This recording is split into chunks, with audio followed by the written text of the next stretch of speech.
For generations, the Great Waterfall of the Emerald Canopy roared with life. It was the jungle's heartbeat, its rhythm, its promise of tomorrow. Then one morning, silence. A deafening, terrifying silence. The roar was gone. Panic spread like wildfire. Monkeys chattered nervously. Jaguars paced at the dry riverbed, and the vibrant flowers began to wilt.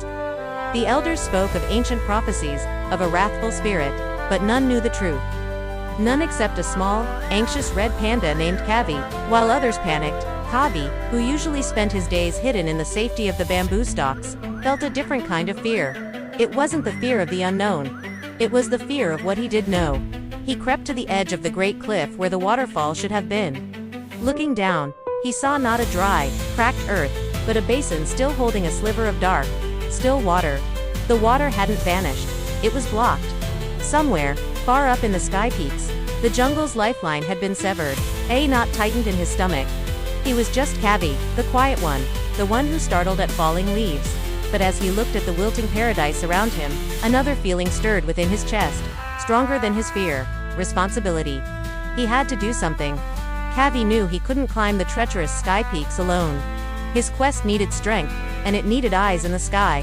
His first stop was a gloomy cave at the edge of the jungle. Inside, sulking amidst a chaotic pile of mismatched vines and rocks, was a silverback gorilla whose strength was legendary, but whose sense of direction was now equally famous for its absence. Baruch, Kavi squeaked.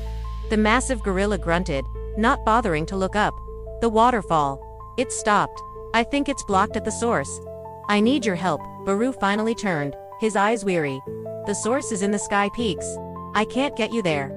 I can't even find my way to the berry patch anymore. But your strength, Kavi pleaded. We might need to move things. Big things. Baruch sighed, a sound like grinding stones. Fine. But don't blame me when we end up in the whispering marshes.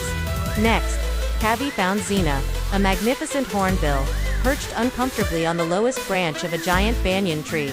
She was preening her feathers with frantic energy. Xena, Kavi called up. Xena, I need you to be my eyes. To guide us to the source of the river. Xena scoffed, her voice a rapid-fire series of squawks. The sky peaks. Are you nuts? That's high. Very high. Ridiculously, terrifyingly high. No thank you. I'm a low-altitude kind of bird, but you're the fastest flyer in the canopy. You can see everything. Kavi insisted. Xena shuddered. I see everything I need to see from right here, thank you very much. The ground is a lovely place. Kavi's ears drooped. The jungle is dying. Xena, the flowers are wilting. Your favorite juicy figs will be gone soon. Xena stopped preening. She glanced at the drooping leaves around her, and let out a long, dramatic sigh. Fine. But if I get dizzy, I'm blaming you. And you, Baruch, don't you dare get us lost. The journey began, a strange trio of misfits against the world. Baruch grumbled with every step, convinced they were heading for the swamp. Xena flew in short, panicked bursts, never going more than a few feet above the treetops, squawking sarcastic directions. Left. No. Your other left, you big oaf. Are you trying to walk us into a python's den? Kavi, caught in the middle, tried to be the peacemaker, his own anxiety a constant hum beneath their bickering. As they climbed higher, the air grew thin and a storm rolled in. Rain lashed down, turning the path into a slick river of mud. A gust of wind caught Xena, sending her tumbling. She shrieked, flapping wildly, her fear of heights paralyzing her. Without a thought, Baruch lunged, his huge hand catching the branch she was clinging to, steadying it. Got you, he rumbled. For a moment, the bickering stopped. Xena just nodded, her fast-talking wit gone. They pressed on, the shared danger forging a fragile bond between them. Finally, after days of climbing, they reached the source. It was a disaster. A colossal rockslide had crashed down from the highest peak, forming a crude, gigantic dam. The river was pooled behind it, a vast, silent lake. There it is. Kavi breathed. We just have to move the rocks. Move them, Xena squawked. Kavi, that's a mountain that fell on a river. Even muscle brain here can't move a mountain. Baruch grunted in agreement, staring at the impossible wall of stone. But as Kavi crept closer, he heard something. A faint, desperate sound. A scratching, a weak mewing, coming from behind the rock pile. He signaled for quiet. He pressed his ear against a crevice in the rocks. It was the unmistakable cry of cubs, trapped. Kavi peered through a small gap. In a dark cave, now partially blocked by the rock slide, was a family of golden leopards, their magnificent coats shimmering even in the gloom. The mother was pacing frantically, her cubs huddled behind her. They were trapped. Kavi's heart sank. This changed everything. If they simply broke the dam, the sudden rush of water would flood the cave in seconds, drowning the leopards. They had to save the jungle, but they couldn't sacrifice a family to do it. The bickering between Baru and Xena died instantly, replaced by a shared look of horror. "What do we do?" Xena whispered, her voice uncharacteristically soft. "We can't just leave them." All eyes turned to Kavi. The small, anxious Red Panda looked from the massive dam to the trapped family, then at his two unlikely friends. The weight of two impossible choices settled on his shoulders. But in that moment, his fear gave way to focus. He saw not an obstacle, but a puzzle. A puzzle of physics, teamwork, and courage. "I have an idea," Kavi said, his voice surprisingly steady. "We don't break the dam. We divert it. Baru, see that giant fallen log over there? It's long enough to act as a lever." Baru looked at the massive log, then back at Kavi, a new respect in his eyes. "Xena," Kavi continued, "I need you to be brave.